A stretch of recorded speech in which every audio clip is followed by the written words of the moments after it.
बिस्मिल्लाहिर्रहमानिर्रहीम। अस्सलाम वालेकुम। कैसे हैं आप सब लोग? उम्मीद करती हूँ आप लोग खैरियत से होंगे। अल्लाह ताला हमेशा आप लोगों को हंसता मुस्कुराता खुश और आबाद रखे। आज की इस वीडियो में मैं आप लोगों के साथ शेयर करने लगी हूँ चिकन और कद्दू की रेसिपी, जिसे बनाना बहुत आसान है, मिनटों में बन के तैयार हो जाते हैं, वो भी बहुत ज़्यादा मज़ेदार। तो आइए इस वीडियो को शुरू करूँ उससे पहले अगर आप लोग चैनल पर नए हैं तो प्लीज़ चैनल को सब्सक्राइब कर दें, ताकि मेरी हर नए आने वाली वीडियो का नोटिफिकेशन सबसे पहले आप लोगों को मिलता रहे। तो जी, मैं वीडियो शुरू करने लगी हूँ। उससे पहले प्लीज़ बेल के आइकन को ज़रूर प्रेस कीजिएगा।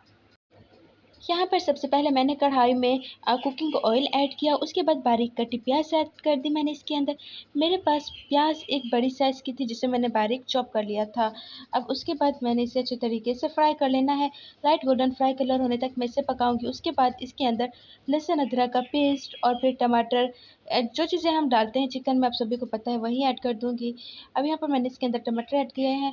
अब मैंने टमाटरों को अच्छे तरीके से कुक कर लेना है, इसे तब तक पका लेना है जब तक टमाटर और जो प्याज है वो अच्छे तरीके से गल नहीं जाते।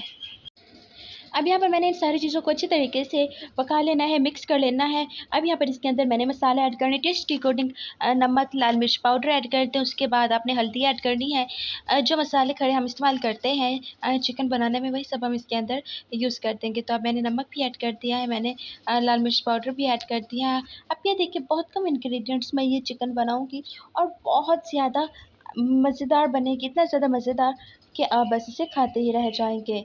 तो यहाँ पर अब मैंने इसे अच्छे तरीके से चम्मच से चला लेना है और मिक्स कर लेना है। अब मैंने इसके अंदर चिकन ऐड कर देनी। चिकन को मैंने पहले से ही वॉश करके अच्छे तरीके से धो के रखा हुआ था। अब मैंने इसके अंदर चिकन ऐड कर दिया। चिकन को अब मैंने अच्छे तरीके से पका लेना है और इसकी भुनाई कर लेनी है। तो अब आप यहाँ पर देख सकते हैं कि जो चिकन है, मैं बहुत अच्छे तरीके से इसे भून रही हूँ, इसकी भुनाई कर रही हूँ। तो मेन चीज़ इसकी भुनाई होती है, इसकी भुनाई के बाद ही इसका टेस्ट अच्छा बनता है। अगर इसकी भुनाई अच्छी नहीं होगी तो किचन से कच्चा टेस्ट आएगा और चिकन भी अच्छे तरीके से नहीं पकती, टेस्टी बन के तैयार नहीं होती। तो अब इसके बाद मैंने इसके अंदर दही ऐड कर देनी है। तो दही ऐड करने के बाद मैंने फिर से चम्मच से इसे चलाना है और अच्छे तरीके से इसे मिक्स कर लेना है। तो अब यहाँ पर आप लोग देख सकते हैं कि चम्मच से मैं इसे चलाऊँगी, अच्छे तरीके से कर लूँगी मिक्स। अब मैंने दही के साथ इसकी भुनाई कर लेनी, क्योंकि दही का कच्चापन ख़त्म करने के लिए इसकी भुनाई लाज़मी है। बहुत अच्छे तरीके से भून लूँगी और इसे तब तक भून लूँगी जब तक इसके अंदर जो कच्चापन है वो ख़त्म हो जाए और घी बाहर निकलने लगे। अब उसके बाद मैंने इसके अंदर कद्दू ऐड कर दिया। कद्दू को मैंने अच्छे तरीके से धो के वॉश करके रख दिया था। अब उसके बाद थोड़ी-सी हरी मिर्चें भी ऐड कर दी हैं, पसंद हो तो डालें, अदरवाइज़ स्किप कर दें। अब इन सारी चीज़ों को मैंने अच्छे तरीके से कुक कर लेना है, अच्छे तरीके से इसे मिक्स कर लेना है और पका लेना है। तो अब मैंने इसे पका लेना है। कद्दू जो होते हैं वो थोड़े से आप बहुत देर बाद गलते हैं। तो आपने, अगर आप ऐसे पकाना चाहती हैं ईज़िली, तो आप ऐसे पका लें। अदरवाइज़ आप क्या करें कि आप कद्दू को पहले अलग से उबाल लें और फिर जो उसका पानी हो, जो कद्दू, वो आप चिकन में ऐड कर दें। ऐसे मिनटों में बन के तैयार हो जाते हैं। आप दूसरे तरीके से भी पका सकते हैं, आप इस तरीके से भी पका सकते हैं।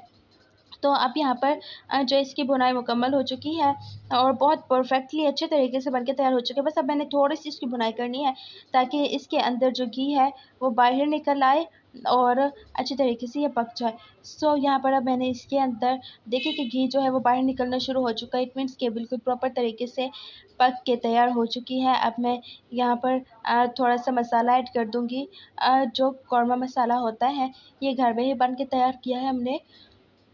तो ये ऐड करने के बाद अब ये अच्छे तरीके से कुक हो चुकी है। अब अगर आप चाहें तो इसे ऐसे सर्व करें, अगर आप चाहते हैं तो इसके अंदर थोड़ा-सा पानी ऐड कर दें, फिर पानी ऐड करने के बाद जितना आप इसका शोरबा रखना चाहें उतना रख लें और फिर आप 1 से 2 उबाल आने के बाद फ्लेम को बिल्कुल ऑफ़ कर दें।